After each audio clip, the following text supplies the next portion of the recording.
We're back here at the Beauty Skill podcast by Makeup by Tris. So, ang pag-uusapan natin for today's podcast is yung isa sa most frequently asked question na nare-receive namin ng admin ko sa business page namin, which is about trial makeup. If may mga nanonood na brides, ito yung mga kailangan yung i-prepare. This is from Amua's POV. Set your expectations.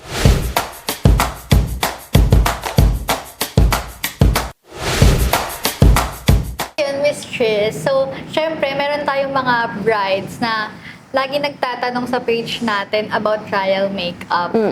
So, pwede mo ba i-share sa kanila kung ano yung insights mo, kung need ba talaga ni bride na mag-trial before her wedding? Actually, nung nagsa-start pa lang ako na mag-makeup, although talagang napunta na ako sa bridal, sa linya ng bridal, hindi pa super big deal that time yung trial makeup. Kasi iilan pa lang kami that time eh. And hindi ko kadalasan nare-receive yung tanong about trial makeup. But then, unti-unti, as time went by, nagiging prominent na siya. Siguro, due to experience, yan, yung ibang brides na nagpo-post na sila sa social media kasi in demand na ang posting that time. If you recommend the artist or a certain artist or hindi mo ba siya nire-recommend, nagfi-feedback na sila online.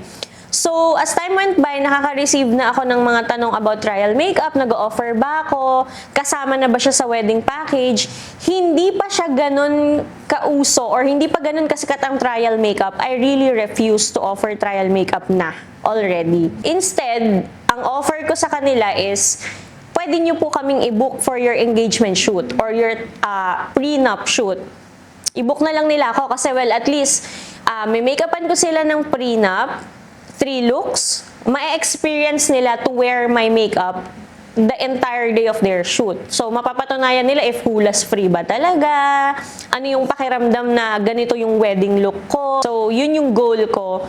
Kapag may nag-i-inquire ng trial, I offer instead prenup or engagement shoot makeup. Pero sa part ba ng makeup artist, pag nag-a-ask ng trial si bride, ganyan, ano yung nafe-feel nyo? Like, nafe-feel nyo ba na, syempre, ibubook niya kayo, so dapat tiwala na siya sa'yo, si bride. So, if mag-a-ask pa siya ng trial, parang, ano ba, parang pinagkakatiwalaan ba talaga niya yung makeup artist niya? Or gusto niya muna i-testing, syempre, ganyan? Siguro, para sa akin, yung wedding industry ngayon, compared sa wedding industry noon, sobrang laki na ng difference niya. Kasi dati, yung mga bride, they just book a makeup artist they trust. So, kapag walang trust, hindi nila yun ibubook. Pero nowadays kasi, sobrang mahal ng ibang artist. Syempre, merong mga budgeted brides, and they prefer to book whoever is accessible. So, kung sino yung mabilis mag-reply, maayos kausap, pwede na yan, pwede na siya. Although yung iba naman, on some other cases, pag-iipunan talaga nila if matagal pa naman. Kapag naman merong mga nag-i-inquire for trial, since nag-iiba ang wedding industry through the years, ngayon, iba na rin. Sa Makeup by Tris, I offer trial makeup now. Kasi kailangan na rin nating maintindihan yung side ng mga brides na hindi sila nag-ask for trial makeup because they don't trust you as an artist. Actually, may tiwala sila sa'yo kasi hindi ka nila i-inquire if wala silang trust. So, for me, it's also a form of respect sa isang prospect client or a potential client na i-offer mo or i-accommodate mo yung inquiry niya for a trial makeup. Kasi for me ngayon, since nabago na rin yung point of view ko when it comes to trial makeup, para sa akin, yung trial makeup, it is a process of conceptualizing the bridal look. Hindi mo kailangang i-prove kung ikaw ba yung right artist for this bride. Hindi mo kailangang i-prove kung magaling ka ba or hindi. Yung trial makeup, it is actually a perfect way of showcasing kay bride kung ano yung kaya mong gawin. And also important siya kasi you will be building a relationship during that process na kino-conceptualize nyo yung magiging wedding look niya. Kasi nowadays, ang difference, hindi lahat ng bride ngayon may prenup eh. And hindi lahat ng bride ngayon, ang makeup artist ng prenup ay yung makeup artist din ng wedding. Most of the time ngayon, yung makeup artist ng prenup ay iba sa makeup artist ng wedding. So, for me, if a bride books for trial makeup and I'm available, then I have a price for that. Yun nga lang, hindi talaga siya free. Yes. Siyempre, effort pa din siya on your part. Yes. So, during the trial makeup, ano usually yung kino-comment ni bride? Nagsasabi na ba agad siya ng pecs niya or gusto niyang look? Siyempre, pag nakita mo si bride in person sa trial, parang ma-assess mo muna yung face niya, di ba? Siyempre, tinitingnan mo na kung ano yung bagay na colors, kung ano yung bagay na shapes, ganyan. Ayan. Ano usually yung tanong ni bride pag nagta-trial? Ayun. Based on my experience sa mga brides na na-trial makeup ko, halos lahat ng, actually parang lahat, oo. Lahat ng bride na na-trial makeup ko na ay mga nakabook na brides. So, basically, the reason why they booked for a trial makeup is just to conceptualize the look na mabibigay natin sa kanila on their wedding day.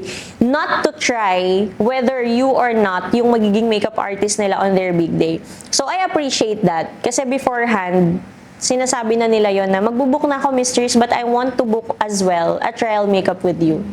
So, yun yung time ko para makabonding sila, ma-educate ko sila somehow of what they need to prepare on their end bago yung wedding day, like sa skin nila, ano yung mga skincare that they can use prior to their wedding, ano yung mga dapat nilang iwasan, and like avoid false lash extensions, or avoid perming of their brows, shaving of their brows before the wedding. Lagi kong sinasabi, when it comes to trial makeup, hindi siya pwedeng free. And I appreciate those brides na nagbabayad sila talaga for that cost to try kung ano yung magiging wedding look nila. Trial makeup, guys, always remember, you cannot say na dapat included na siya sa bridal package. I upfrontly say no, hindi pwede. Why? Because as an artist, I know that during the trial makeup, I will be exerting the same effort. I'll be doing the exact routine that I'm doing on a wedding setup dun sa trial. I'll be doing the exact makeup look or the bridal look. I'll be using the same amount of products. I'll be having with me my team na kasama ko din sa wedding setup. So, basically, yung effort, yung energy, and yung araw na nabook nyo kami for that day is not for free. That is the respectful way of saying na hindi pwedeng libre ang trial makeup.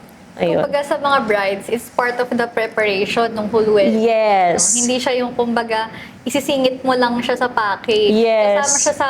Like, hindi siya perks. Yes. Oo, it's not... It's a different thing. Ganyan. Yeah. So, mistress, sa dami nang nare-receive nating trial makeup na inquiries, pag ba ganun, yung mismong makeup look na nila yung ginagawa mo, mock-up na ba ng makeup look, or may iba ka pang ginagawa sa kanila? Ayan. I also would like to set the expectations of the brides na nagbubook for trial makeup. Hindi lang sa akin, pero sa iba din.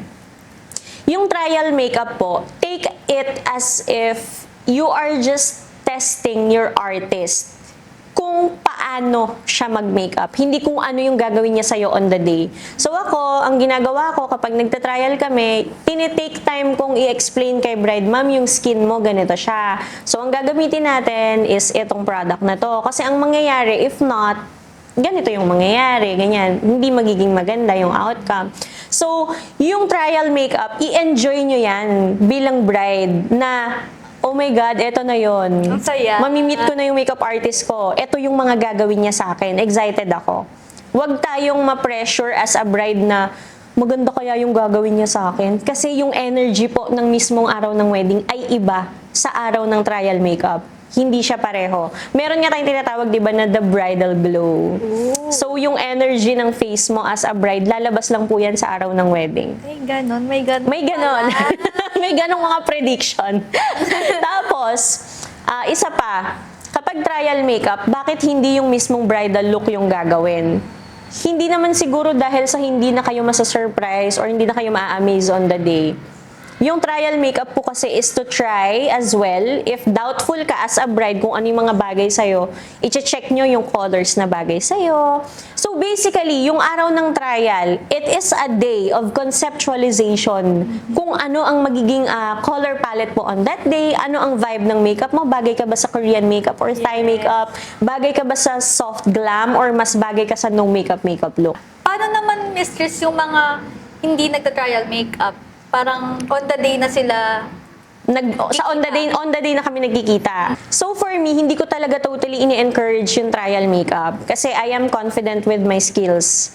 Mas gusto ko na yung way of doing ko ng makeup, yun yung mangyayari. Pero if may peg nga si bride, I am always very welcome dun sa mga pegs nila. Pero kapag nag-trial ang isang bride, ang laki nung mabibuild yung relationship agad. Trust me. So bilang artist, dapat open ka din i-accept yon. Hindi tayo dapat ma-offend. Kasi rights naman ng isang bride na malaman kung ano ang approach or way ng isang makeup artist sa pagme-makeup. Anong products yung ginagamit. So it's also a day of consultation.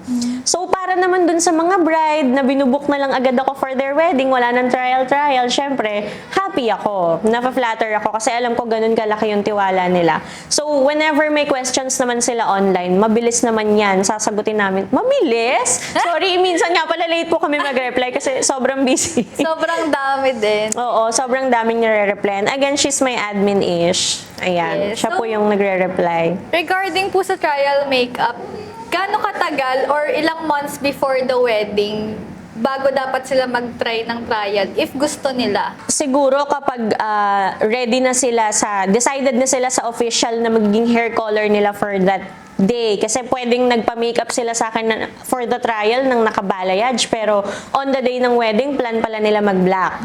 Siguro pag ready na sila talaga na may peg na rin sila, or pag yung skin nila, feeling nila, kabisado na nila yung skincare na suitable for them. So, Miss Tris, ano namang take mo dun sa mga nababasa kong issue na magpapa-trial makeup tapos gagamitin sa prenup nila yung look mo? Actually, yung issue na yan, walang eme, hindi ako affected. Kasi as an artist, alam mo yung value mo. So, hindi ka magbibigay ng libreng trial makeup. Ma-offend ka lang kapag sinabi nilang magpapatrial sila and you gave it for free para makuha mo sila sa wedding day, not knowing gagamitin nila sa prenup. So, dapat, di ba, nagbayad sila? Pero dahil binigay mo ng libre or nilowball mo yung services mo, affected ka. Ma-hurt ka. So, bakit mahal ang trial makeup kay Mistress? Actually, hindi naman mahal, pero may presyo. Bakit? Kasi at the end of the day, ang mahalaga sa akin, kahit saan nyo pagamitin yan, nirender ko yung services ko, I got paid the right amount that I deserve. So, yun lang yun. Ganun kasimple. Huwag kayong mababutthurt kung saan nila gagamitin kasi actually, nagbayad sila eh. It's their right. Anong gusto nyo? May make-upan nyo sila? Magkulong sila sa bahay? Uwi na kayo agad. Oo. Ganun. Actually, meron nga akong mga bride, nagpapa-trial makeup sila sa akin. Alam ng mga brides ko to Sasabihan ko sila, ma'am, saan ang lakad mo after nitong trial makeup? Dapat irampa mo yan. Pinupush ko pa sila. Sasabihin nila, wala, mistress, dito lang sa bahay. Gusto ko lang talagang matry yung makeup mo. Sayang naman. Sayang, sasabihin ko, ay ma'am, hindi pwede, magpo-photoshoot na kayo ni sir. Pipilitin niya na si groom, bigla silang magkakaroon ng lakad. Kasi kahit pa paano, di ba, napaka-selfish naman natin kung may make-upan natin sila and then babayaran nila tayo and then wala silang karapatan gamitin kung saan nila gusto, di ba? So, para hindi tayo masaktan bilang artist, ibigay mo kasi yung amount na feeling mo na validate yung pagiging artist mo. Don't lowball your services or wag mong i-bargain kasi sa atin naman manggagaling yon. So, if hindi nila babayaran yung amount na yon, they don't get your services. Ganon ka-simple, di ba? Pero may mga brides na nanonood sa atin, may mga viewers tayo na nagsasabi na may mga nag-message na napanood nila yung previous podcast na brides. So, curious din sila nga sa preparation nila na ano ba yung mga rules na ini-imply mo or ano yung mga dapat at hindi dapat gawin ni bride before her wedding? So, dito muna tayo sa mga bagay na kailangan i-prepare ni bride before the wedding. If may mga nanonood na brides, ito yung mga kailangan yung i-prepare. This is from Amua's POV. So, for me, pinakauna talaga is prepare your expectations. Set your expectations. If you have booked an artist na talagang pinili mo, make sure to it na nandun yung tiwala mo sa artist na yon. Because we cannot impose something or hindi natin pwedeng ipagawa ito if hindi yun yung forte niya. So, I really suggest na para maging magaan yung work on both parties, kailangan binook mo siya kasi gusto mo siya at may tiwala ka sa kanya. Prepare your expectations. Hindi tayo pwedeng mag-demand ng ganito. while yung tiwala natin sa makeup artist is ganito. So, Hindi siya nagmamatch. yeah. Kailangan ikaw bilang bride and si makeup artist mo, you are on the same wavelength. Yung taste mo bilang bride should be the same taste of your makeup artist. And next to that is kailangan mong i-prepare ang skin mo. Paano ba mag-prepare ng skin, mistress? Paano Paano mo- magawa ko din? Paano mo mag-prepare ng skin? So, eto, mas marami ang mga bride na nami-meet ko on their wedding day na hindi nila alam kung paano yung proper skincare routine. Ito po yung palagi niyong tatandaan. Sa relationship ng isang bride and ng isang bridal makeup artist, it requires 50-50% effort. Kahit gaano kaganda ang products na ginagamit ng isang makeup artist para sa wedding day mo, if your skin is not prepared beforehand, hindi mangyayari, wala rin. Hindi ma-achieve yung look na gusto. Ano yung mga tendencies na pwedeng mangyari if hindi mo na-prepare yung skin mo prior to your wedding? Number 1, puyat ka. Hindi ka lang puyat a night before dahil sa mga wedding essentials or sa preparation or sa last minute changes or emergencies. Puyat ka the entire month or 2 months before your ganun wedding. kalayo. Mag-oxidize yung skin mo. Wearing your makeup, mag-gray siya, mag-oily siya, hihiwalay siya sa skin. So, another tendency, konting iyak mo lang, nabubura na yung makeup mo. Pwedeng hindi siya dahil sa makeup. Okay. Pwedeng dahil hindi ka natutulog. You're not drinking enough water as well. You're not having enough sleep. Coffee, may effect ba yung coffee? Oo, meron. Actually, yung coffee kasi, yung iba, nami-misinterpret nila na, may mga wedding setup kaming ganun eh. Sasabihin nila, ma, hindi nga ako pwedeng mag-coffee kasi sabi ni mistress, mag-oxidize daw ako. Eh, if I know, araw-araw talaga siyang nagko-coffee, a day before lang siya nag-stop. So, hindi siya mag-work. Kailangan talaga yung routine mo should be religious. Kailangan prior to your wedding at least 6 months, yun na yung skincare mo. Huwag mo na siyang baguhin if okay na yung skin mo. Kasi matitrigger lang yung mga unwanted stuff dyan. Nababasa din ako nag-a-ask na kailan ba sila dapat magpalit ng hair color? Ayan, I love this question. Actually, ang daming bride na nagtatanong sa akin kung, Mistress, kailan po ako kaya dapat magpa-color ng hair? Ganyan. So, para hindi na po mahirap mag-reply pa isa-isa, eto, nasasabihin ko na. Re-recommend po talaga namin ng mga hairstylist sa team ko is at least a week before your wedding. Bakit? Kasi kahit po sabihin natin na 2 days ago yan, nandyan pa rin po yung chemicals na ginamit. So, with those chemicals, malakas po or malaki yung tendency na babagsak agad yung hair. So, if curly-curly yung peg mo, syempre, babagsak agad siya. So, hindi mag-work. So, again, kailangan at least a week before your wedding, ready na yung hair mo, or 2 weeks before if dark naman yung color. And also, I don't suggest, ito naman is personal preference ko lang. I really don't suggest yung mga yellowish or goldish tones of balayage sa mga bride, yung mga nauusong hair color ngayon. If they're wearing graded contact lenses na gray, like yung mga doll eyes, isa pa yan, hindi ko din siya preferred. May nauso kasi akong contact lens na nakikita sa mga bride. I don't know if delikado siyang i-name drop yung brand kasi mahirap naman. But color gray siya and yung lining niya is black. So, I really suggest na kapag hahanap kayo ng bridal contact lenses nyo for your special day, para sa wedding nyo, I really suggest na ang hahanapin nyo is yung border ba ang tawag doon? Kaso bilog Borderless? siya eh. Ganon? Yung outline ng lens nyo is not black. Kailangan at least light brown. And kapag black hair naman ang bride, I prefer na kung sariling contact lens nyo po yung gagamitin, it has a tone of green if black hair. Oh. And then kapag light brown yung hair, dark brown will work. Oo. Grabe, ang dami ko natututunan. Feeling ko Ikakasal ka bride na din ba? ako. Parang ang saya na malaman to lahat dito. Kasi parang, saan pa nila itong parang from a makeup artist na POV na siya, sobrang laking tulong niya sa mga incoming na brides na manonood nito. So, sobrang laking help niya. Eto naman, syempre, from preparing their wedding, so binanggitan natin kanina yung mga do's and don'ts bago yung wedding. So ano naman yung do's and don'ts during the preparation ng on the day na? Ayan. Kunyari, dumating si Mistress nung morning ng wedding, tapos si bride, stress pa sa phone, mga ganyan. Ayan. May mga kamag-anak na pasok ng pasok sa makeup room. Parang saan ko napapanood na issue sa Ayan. ganon. Ayan, eto yung real life wedding scenario. Malapit na ba ang kasal mo? Pakinggan mo to. Yes! Ayan. So, unang-una, anong oras dumadating ang makeup artist? Palaging tinatanong yan ng mga bride, Mistress, anong oras po kayo darating? We actually have our own call time. In general, ito yung binibigay naming call time sa mga bride. 3 hours prior to arrival time of photo and video, kailangan nandoon na kami. Yung iba sasabihin, ang aga, Mistress, ang aga, wala pa akong tulog Tulog. niyan. Ma'am, isang araw ka lang ikakasal. Yes. Isang beses lang to sa buhay mo. Paghirapan na natin. Yes. Kasi actually sa team namin, sobrang hirap din gumising ng maaga. Araw-araw may work ka, araw-araw madaling araw-araw gabi ka na uuwi, lalabas kang madilim, uuwi kang madilim. So actually mahirap siya, pero ito yung pinakamagandang way para hindi maging stressful yung wedding day. Kapag ang makeup artist po ang na-late, lahat ng suppliers maaapektuhan and lalo na si bride.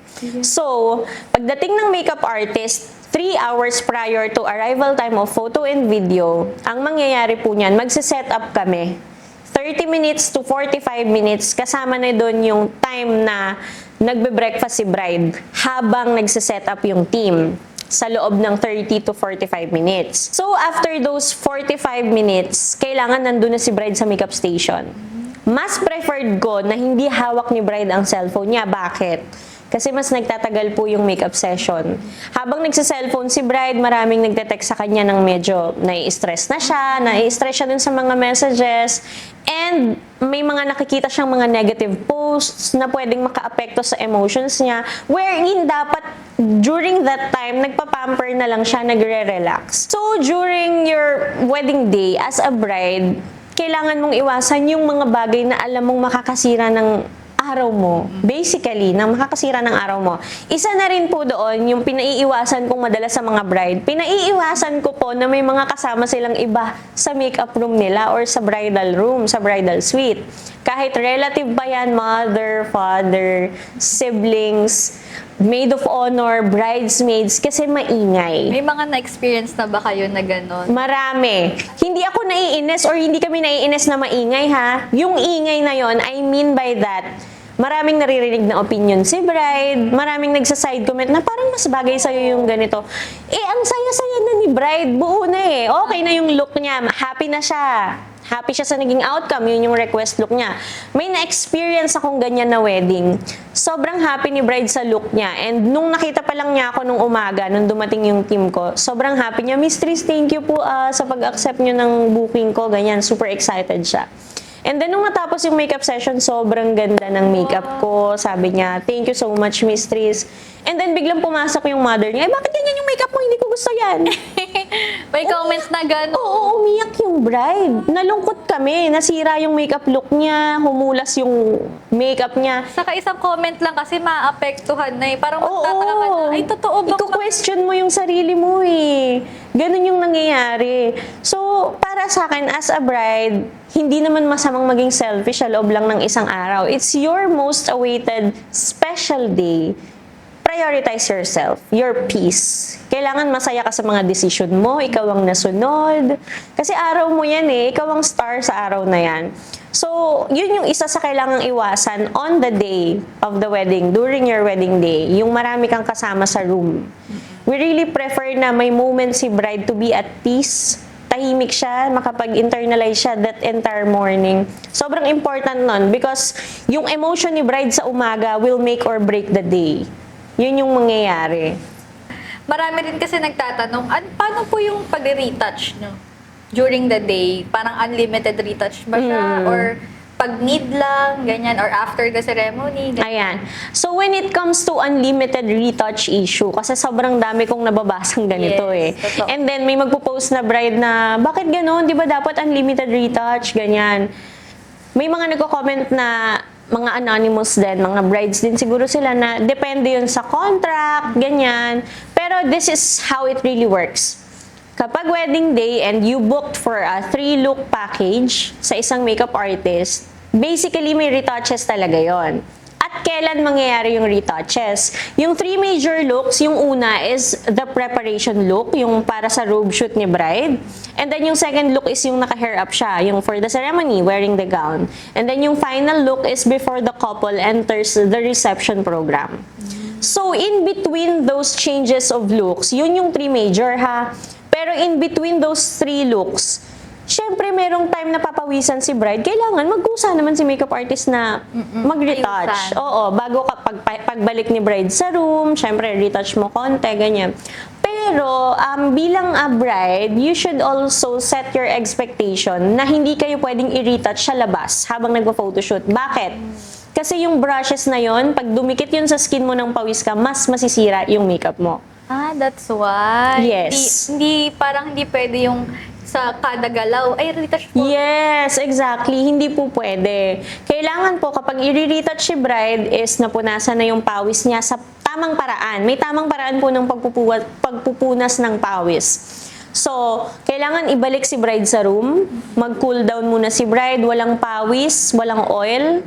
Pag natanggal mo na ng blotting paper and ng tissue, yung oil or yung sweat ni bride, dun ka palang pwedeng mag-retouch. Kapag cool na rin yung skin niya. Hindi kapag mainit yung skin niya. Kasi ang magiging problem natin dun, kapag ni-retouch si bride sa labas, bukod sa hindi proper ang lighting, kasi nasa outdoor, wala dun sa setup kung saan siya ginawa ng makeup, maruruwin lang lalo yung makeup niya.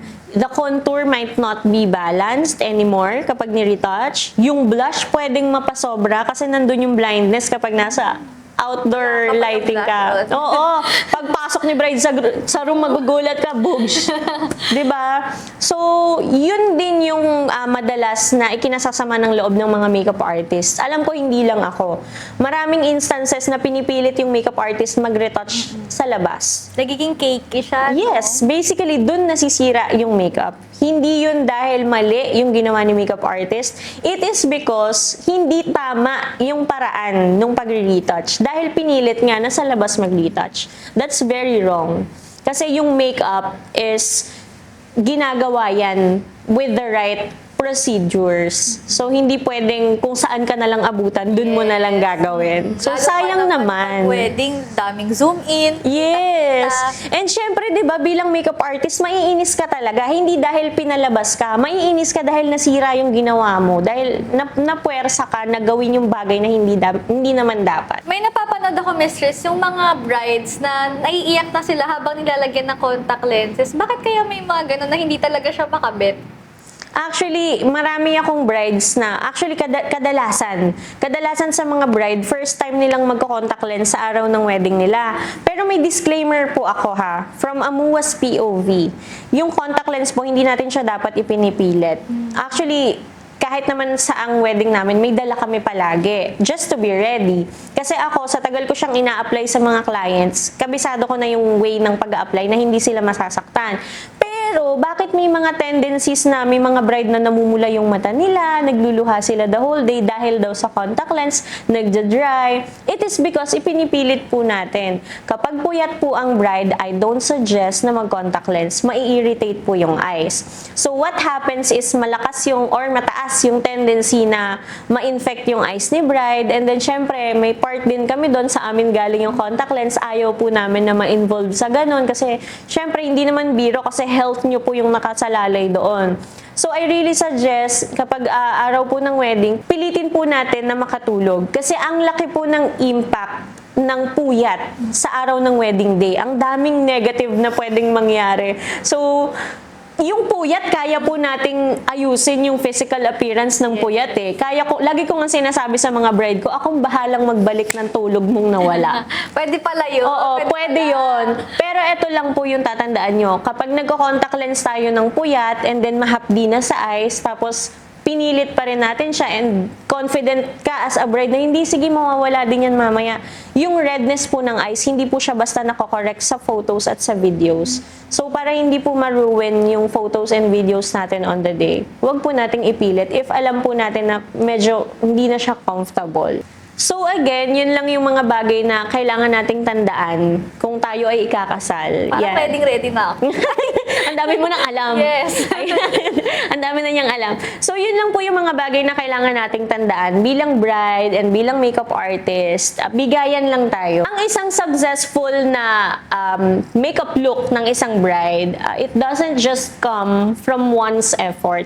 Kailangan po niyan, may effort si makeup artist, syempre, may effort din po si bride. So, palagi ko pong sinasabi, it requires 50-50% effort from both ends. Kailangan nakikipag-cooperate si bride, i-prepare niya yung sarili niya, yung mga bagay na kailangan niyang ihanda beforehand. If may question siya, pwede naman siyang mag-ask kay makeup artist, sasagot naman si makeup artist.